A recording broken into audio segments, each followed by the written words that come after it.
This is Sergeant Dave Matthews at gmail.com with the Remember the Fallen podcast on klrnradio.net, in which every Thursday night I will be voicing for our veterans into infinity. I'm back with vengeance after the survival instincts of an 8-ton rollover accident in the Parwan province of Afghanistan in 2004, where I lost my 19-year-old gunner, Brandon J. Wadman, who was sitting right next to me.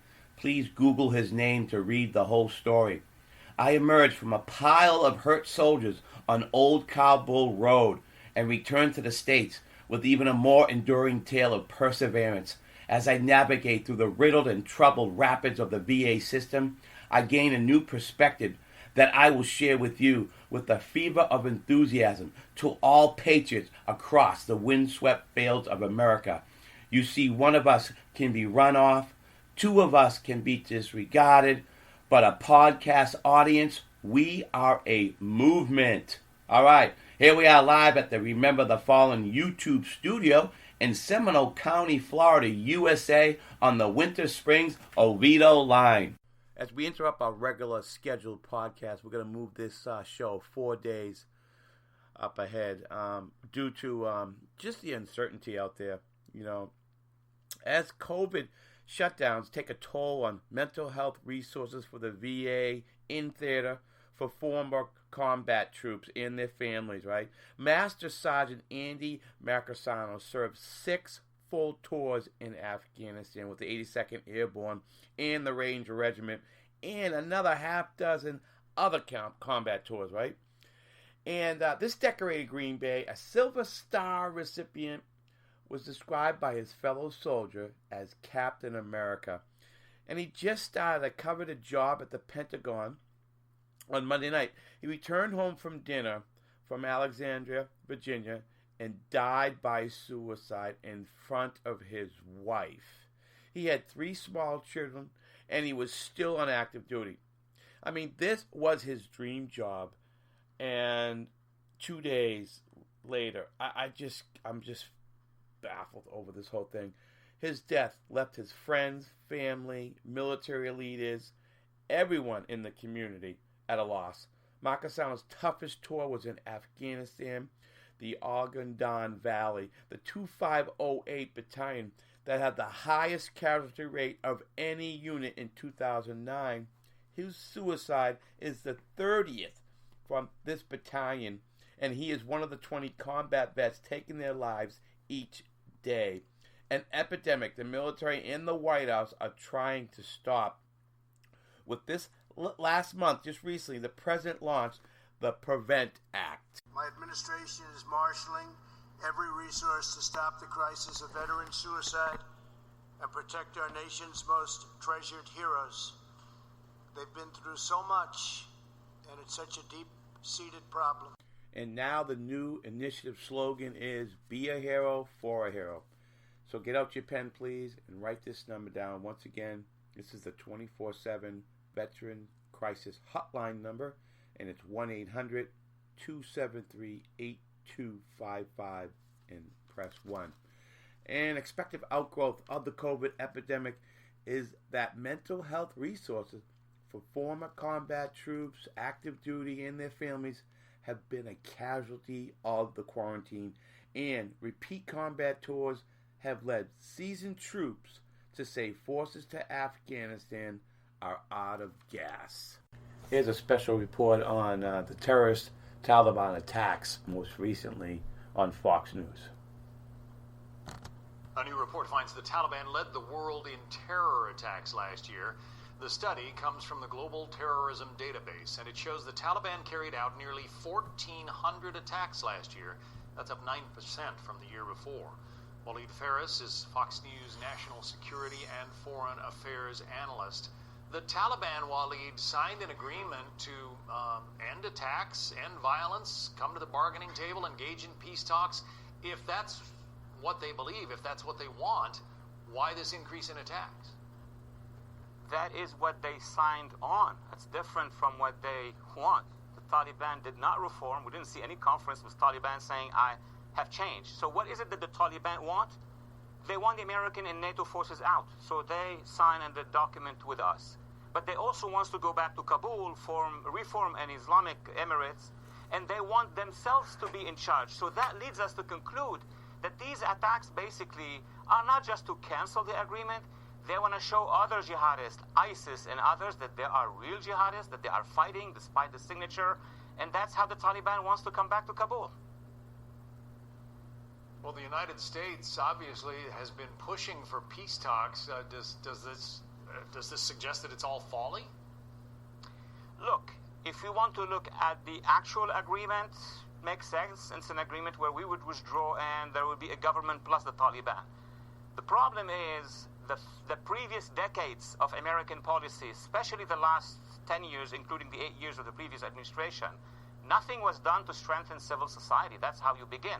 So now the administration is faced with this reality, which is the only option they have. I'm not sure even that option we still have. In Foreign Policy magazine, this disturbing headline, it says, "Resurgent Taliban bode ill for Afghan peace." And then the subhead, 4 months after the U.S.-Taliban deal, the militant group is growing and growing bolder, while its al-Qaeda ties remain. We have just a few seconds, but it doesn't sound like 20 years of war has accomplished anything with regard to the Taliban. We've accomplished in the first few years the removal of the Taliban, the establishment of Afghan government, as Afghan army and security forces. It's the many years where we did not engage the Afghan people that are now producing this return of the Taliban. So it's always the people. If we don't work with them, we're going to always have consequences like these. Families and friends, military leaders of Captain America, Andy Marckersano, and even veterans across America are just so baffled over the suicide of Andy. Could it be reports like this, or the toppling of veteran memorials, or what's happened to this country right now could be something that snapped? There was an article that came out during Christmas, kind of hidden article, I think, and it was in the Washington Post, and it was the Afghanistan papers. Do you remember seeing that? A trove of documents that are touted to reveal that senior U.S. officials failed to tell the truth about the war in Afghanistan, making rosy pronouncements they knew to be false and hiding unmistakable evidence the war had become unwinnable. While there is certainly an argument to be made that the documents failed to establish widespread and coordinated misdirection and deliberate deceit, many people will never make it past the sensationalistic headline, the first paragraph, or a 280-character Twitter take on its conclusions. Much in the way massive confirmation bias led to poor decision-making and the characterization of progress for leaders in Afghanistan, for those who already wrestled with the part they played in America's longest war, like Andy, or felt they lost a loved one needlessly, like Andy. This has the potential to crystallize and exacerbate pain, grief, anger, shame, guilt, and distress. The unfortunate reality is damage was done the moment the headline hit the news cycle, and probably most deeply to those who are already struggling. Now my next guest is Pastor Nate, we call him. You might remember him a few podcasts ago. He's a retired Army Staff Sergeant living in Central Florida, and he's launching Combat Ministries. So Nate, Pastor Nate, how did you feel when you first read about Captain America, Andy Marckersano, died of suicide? Did it hit you like a ton of bricks? Not only did it hit me like a ton of bricks, it's still hitting me right now because it's sad. Because when you look at this man's age, he wasn't an older man, he was a young man. He wasn't even 35 yet, and he was a family man. He was somebody's son, somebody's husband, somebody's brother. I'm still grieving over that myself right now. I'm shocked. Right. I mean, a lot of us, family, friends, military leaders, even veterans across the country are still in shock over this. He had the dream job. He got the job at Pentagon. He was still active duty. He hasn't even come off active duty status yet. And he went out to dinner, and one night, July 5th, after 4th of July, in front of his wife, he dies of suicide. It's just unbelievable. So, Nate, you were telling me earlier, you used to be like in lieu of chaplain when you were over there, overseas. And in a scenario like this, just picture the scenario that the battalion 2508, has 30 suicides in the battalion as of right now. If you were there in that scenario, say if you were over there in Afghanistan in 2009 and they lost a few soldiers in a battle, and what would you say to the group of battalion to get around them in a circle, get them on, drop to one knee? What would you say to these soldiers that are grieving and are struggling when they see one of their comrades lose in a battle fight?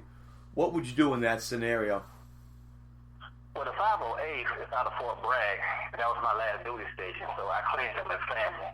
And when you have family, the one thing I wouldn't do, I wouldn't have the battalion get on his knees. One thing I would do, I would go individually from the commander all the way down to the last ranking private and give them a hug and let them know that somebody cares. Let them know that, hey, y'all are fighting for us for so long. Allow us to fight for you. Let them know that better days are to come. Let them know it's okay to cry. Let them know it's okay to be mad. Let them know it's okay to get it out of the system and everything. Let them know that, hey, this is a process. We're gonna get through this together. Let them know that they're not alone. Let them know there are resources. Let them know that they're only human and that it's okay to feel this pain. It's okay to exercise it out and everything. And it's more than that. Let them know that, hey, I'm here for you. If I can't help you, I'm going to find somebody who's going to help you. I have an ear. And that's one of the most important things in a situation like that. Like Shakespeare said, lend me your ear. And that's what sometimes these guys, these women, these soldiers need, is to be lent an ear to. Right. Even these hotlines, these crisis hotlines, they say sometimes you have to bring up that tough question. It was a myth before that you didn't want to bring up suicide to the soldier, right? And that was a total myth. And now they're finding out, no, you want to talk up. As soon as you get a sense of a suicide, you want to ask them right out, will you have any thoughts of harming yourself and others, right? I mean, that's the most important thing, is get that conversation going. And and of course, if you just met a soldier, you got to listen to him. You got to listen the whole way, a long time. You don't give any suggestions until the very end, any recommendations till the very end, when you can tell he got it off his chest, So with grievance, though, it's a little different, because everybody grieves differently. So how would you handle the family members, the friends, and even the veterans out there, even myself? So say I'm coming to you, Nate, Pastor Nate, and I'm just like, I might have bad dreams tonight over this. So what would you say to me and family and friends of Captain America, Andy Marckersano? What would you tell us as we're grieving and struggling? Well, one of the first things I do is, first of all, let you get it out. See where you're at, see where the individual is at, so I know how to approach them, because everybody deal with grievance differently. But the first thing I let them know, it's okay to grieve. It's okay. Grieving is a process. And then, to give you a little bit of backstory about me, I was a person who contemplated suicide. I was a person who was diagnosed with PTSD and diagnosed with severe depression. I myself have fought this battle. And even my own mama, God bless her heart, said she didn't even recognize me. That is a terrible thing when your own mom said she didn't recognize you and everything. And I was in conflict with myself. And I had to get some help. But the problem was, I was ashamed to get help. And that's what a lot of these veterans I was dealing with. A lot of people don't scared to admit to that they need help.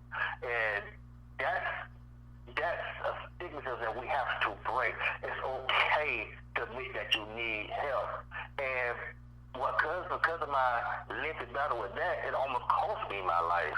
When I finally got to the point of people reaching out to me, even to this day, I survived because people have reached out to me and said, Nate, come on, you ain't yourself. You need help. You can't do this by yourself. But the whole time, I'm a soldier. I'm a combat veteran. I've been deployed. I've been to this. But it was letting you know, yeah, but you're still only human. Even to this day, I have counseling once a week, or twice a week with a therapist and with a deacon of a church. I'm getting the practical, mental, and spiritual during the week and everything, because this is a process. And that's the thing about it is that we have to let people grieve their own way, but at the same time, we have to support them. If they start to get too far off path, and listen, you're going to live too far out there. And another thing about grieving that we have to understand about it, grieving, you can't self-medicate grieve. You can't do it. And what I mean by you can't self-medicate, because you're submerging the person that's hurting under medication. You just submerge that person enough where they can function. But the pain and the hurt is still there. The pain, just think about an open wound. You have to leave that wound open for the air to hit it so it can start to heal. That's the same thing when it comes to grieving. We have to be open and get this stuff out of us so we can start to heal. But we have to be there to show them that, hey, you do matter. We do love you, and we're going to support you no matter what you do. Even if they go out there and do something stupid or anything like that, you still love them, because that's what we do with our kids and everything. Let them know, hey, that wasn't cool what you did, but you still there to support them. And that's the biggest problem right now that a lot of these veterans are feeling, that there's no support and there's no understanding. So I'm challenging all veterans today to do, hey, let's do a communication check. Let's call somebody that you know, hey, you good? Hey, you good? Hey, you good? If you good, just check it up on you, and remember, I love you, need me, I'm there for you. That's how we're going to be able to deal with this grief, by talking and starting dialogue. I believe that as well. Even the VFW, you know, we're the VFW, and they're all in isolation now because of COVID, and we were starting to put a team together of calling our oldest members, you know.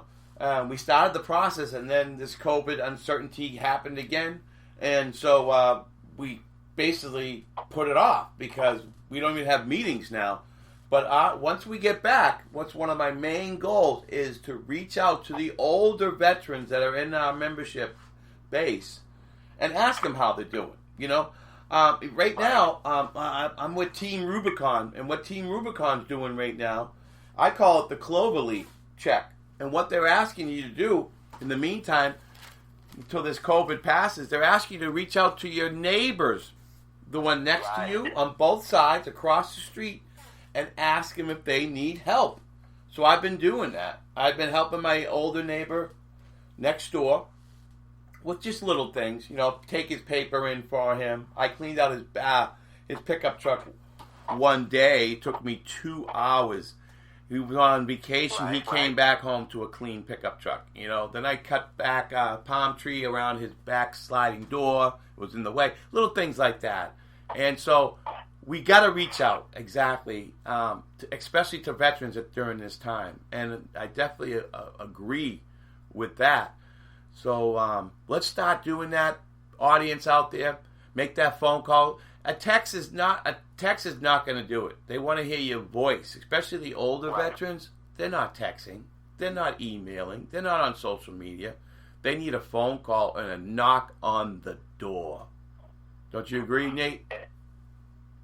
Oh, not do I agree. I insist. One of the things that was bothering my spirit today, you know, when we hear the word veteran, and I was challenging people to put a face with a name when it comes to a veteran. When you put a face to it, then it becomes, then you be able to see a person. When you see a name, that's what it is to most people, is a name. That's somebody's husband. That's somebody's son. That is somebody's daughter. That is somebody's sister. And we have to understand that there was somebody's family member before they became soldiers, Marines, airmen, sailors, Coast Guard, or police officers. They were somebody's family member prior to that.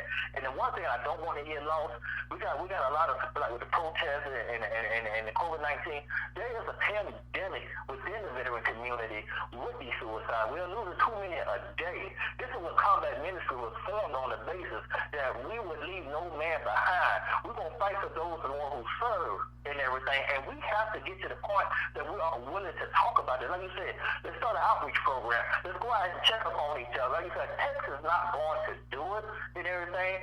Some people need to reach out. I seen a movie called Thank You for Your Service, the platoon sergeant drove all the way out to Arkansas to talk to one of his guys that was in his platoon that was in a wheelchair. And he was saying, I think, Fort Riley, Kansas, go over to Arkansas to check up on him. Now, if he can drive to Arkansas, we should be able to drive to the next county or the next city or the next town to check up on somebody or do a video call or something. We cannot keep failing our fellow vets.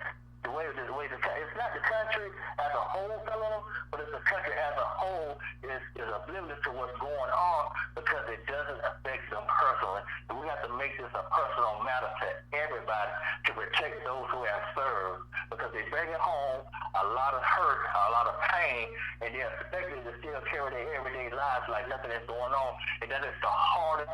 Going to war is easy, but coming home is hard.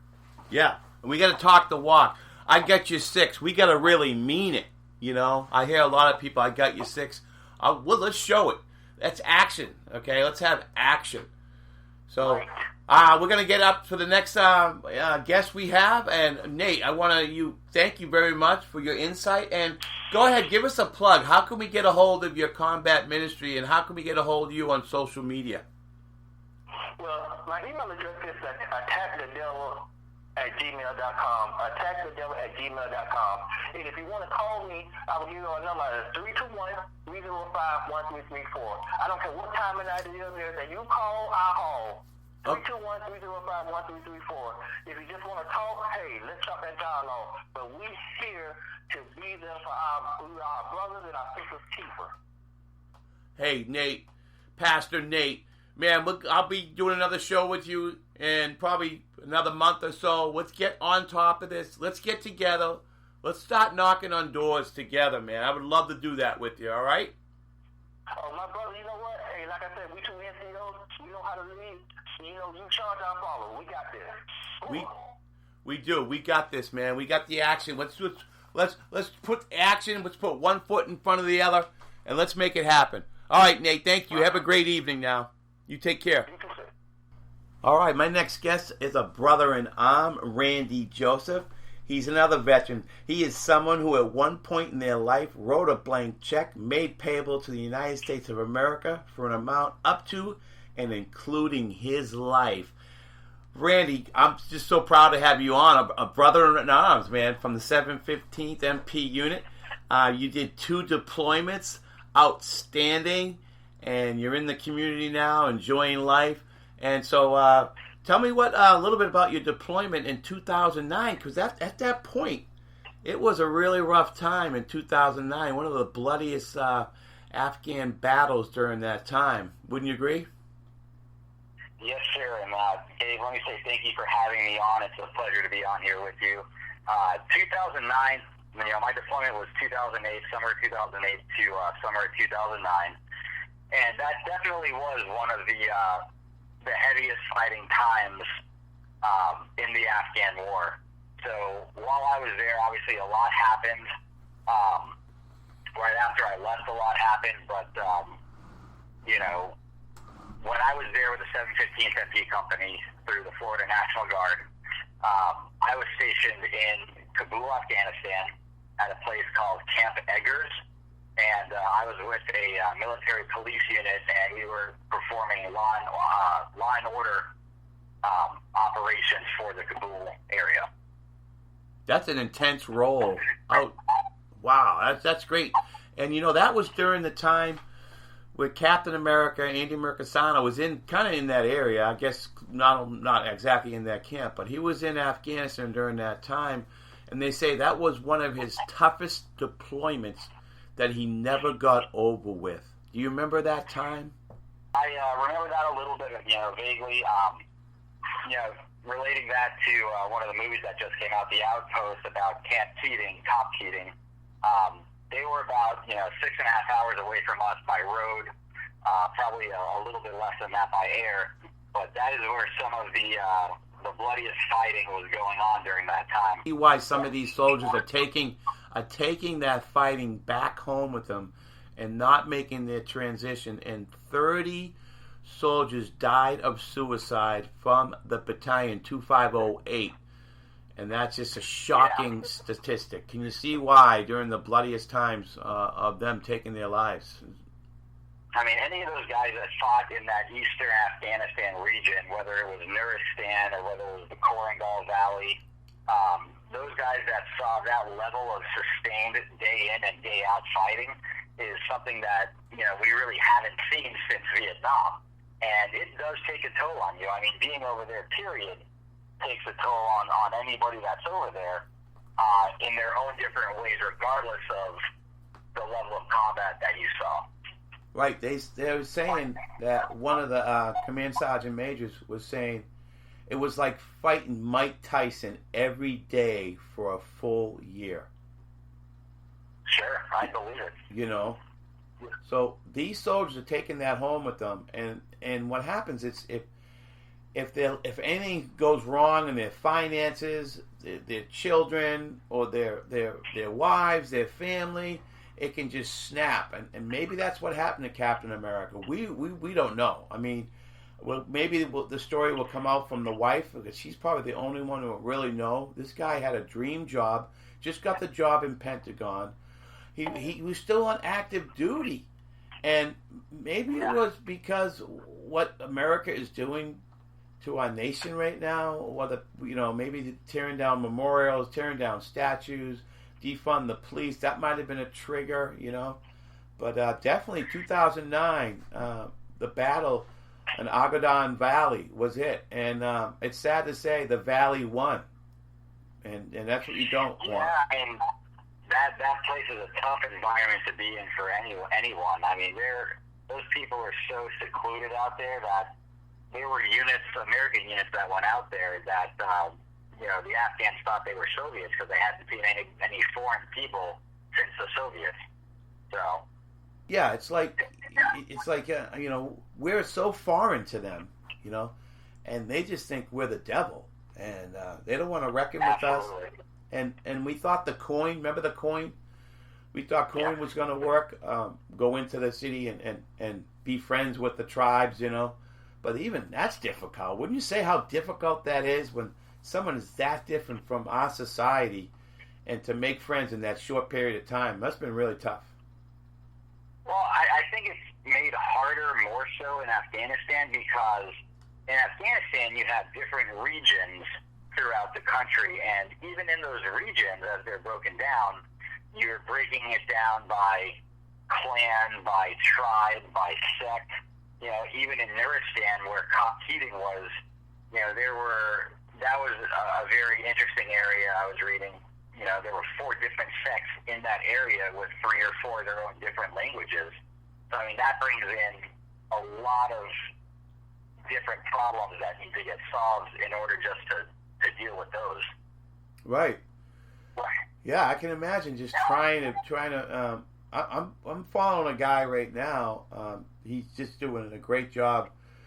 He is working with Chaos right now, and I'm gonna do a show on him, trying to get him on next to do the show.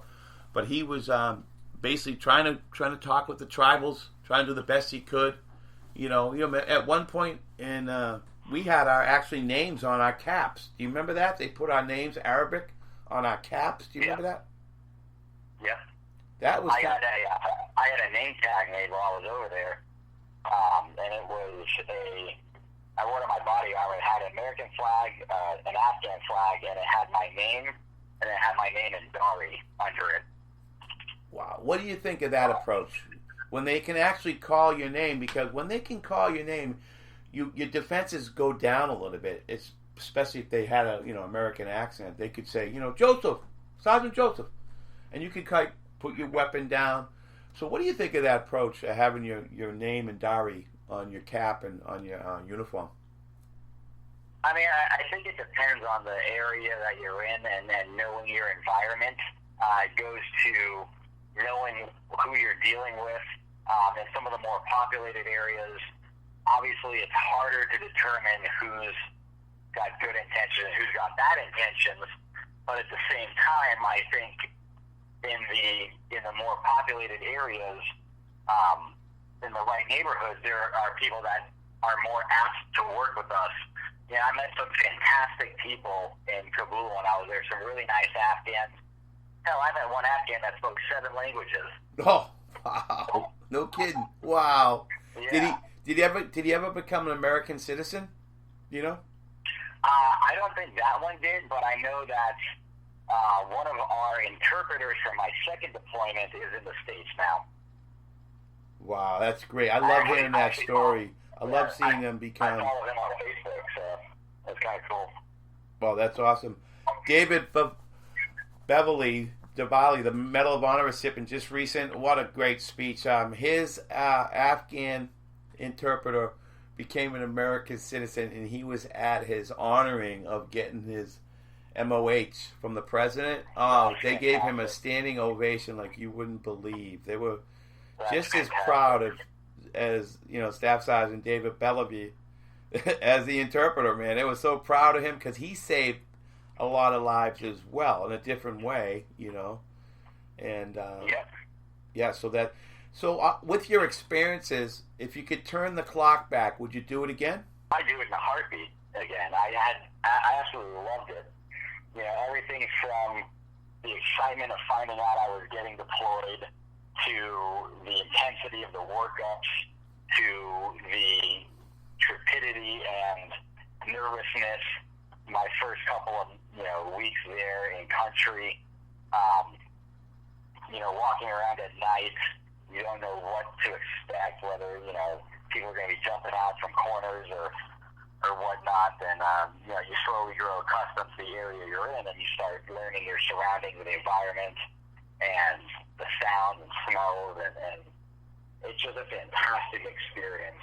And one thing, my dad, who was deployed to Korea for a little bit, post-war, one thing he said to me was, taking the experience, because this is something that a lot of people are never going to be able to experience in their lifetime.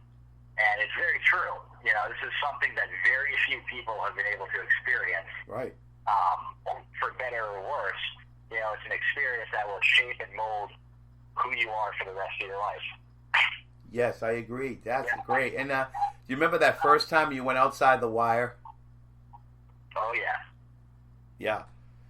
It was scary. I remember the first time as well. Yeah, it was scary, man, because this was in Kabul. It wasn't like in an area where you were, but you just didn't know. The Hajis all had they all looked the same, right? They weren't in uniform, and they could hide easily, a 47, anything underneath their robe, so it was kind of scary out there. But I remember my first mission as outside the wire is when we had to protect. Actually, at night we did a watch, a 2-hour watch of the entire camp area, and that was just guarding soldiers while they slept. That was that was awesome. Had the NVGs on. I was in charge of my squad. It was so intense. It was my proudest moment as an American soldier. Making sure that the lives of over 120 soldiers weren't going to be any kind of safety issues. It was just an amazing feeling at night, with the NVGs. That was my second deployment, absolutely. Yeah, definitely. So, what can you... My first time outside the wire, my first time outside the wire was only a few days after we got in country at Bagram. Yeah. We actually got picked up by the QRF team from Kabul, and we drove from Bagram to Kabul. So we got to go all the way through those roads and down south to Kabul, and just being able to look at the openness and go through the small little villages and get into the city. It was a monumental experience. See, that you were on the same road as we were. So we were on that same exact road, Old Kabul Road, and about halfway, do you remember seeing some Soviet checkpoints, like old checkpoints that looked like the Soviet left behind? Do you remember that areas? Yep, I do. Okay, so right after that area, right, is where our accident happened. If you remember that one that kind of stood out.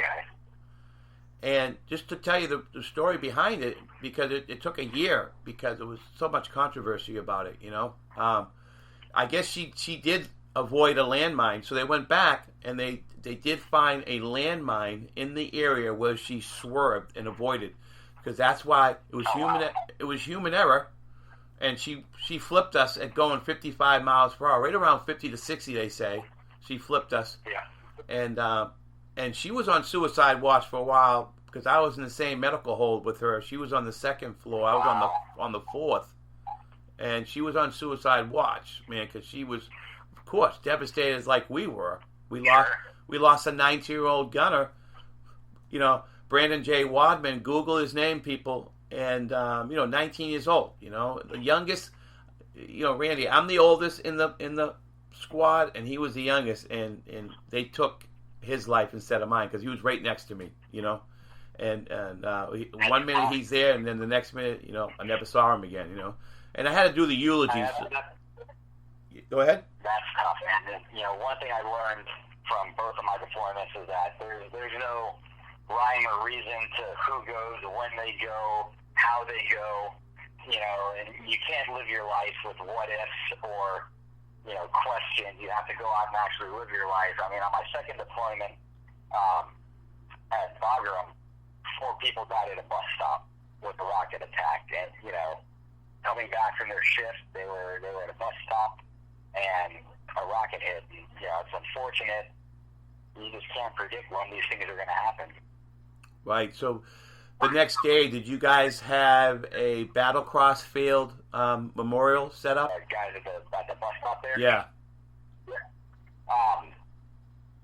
If you remember, back in the day at Bagram, they used to do not a parade, but kind of like a procession from where the morgue was to the airfield when they were taking soldiers to fly out of the country that had been killed. I think one of the worst things that happened is they really stopped doing those, at least by the second time I was in country. Because I went to a few of those during my first tour in 08 and 09. But I didn't see a lot of them while I was on Bagram in 2013, 2014. Yeah, when you really see the battle, when you really experience the battlefield cross of your gunner, that's when it really hit, And doing the eulogy, that was a tough one. And for me, the one that hit me hardest was January 17th, 2009. Was right after the VBIT attack on our base in Kabul during my first deployment. A roughly 300 or so pounds of explosive in a car took out a diesel truck while we were refueling and an up-armored Suburban, and it unfortunately immediately took the life of one soldier, and another died later on from wounds received during that engagement.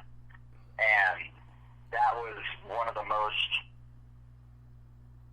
character building, shaping, molding experiences of my life. But yeah, we did have the soldier cross and the memorial right after that happened, and that was an emotional time for all of us.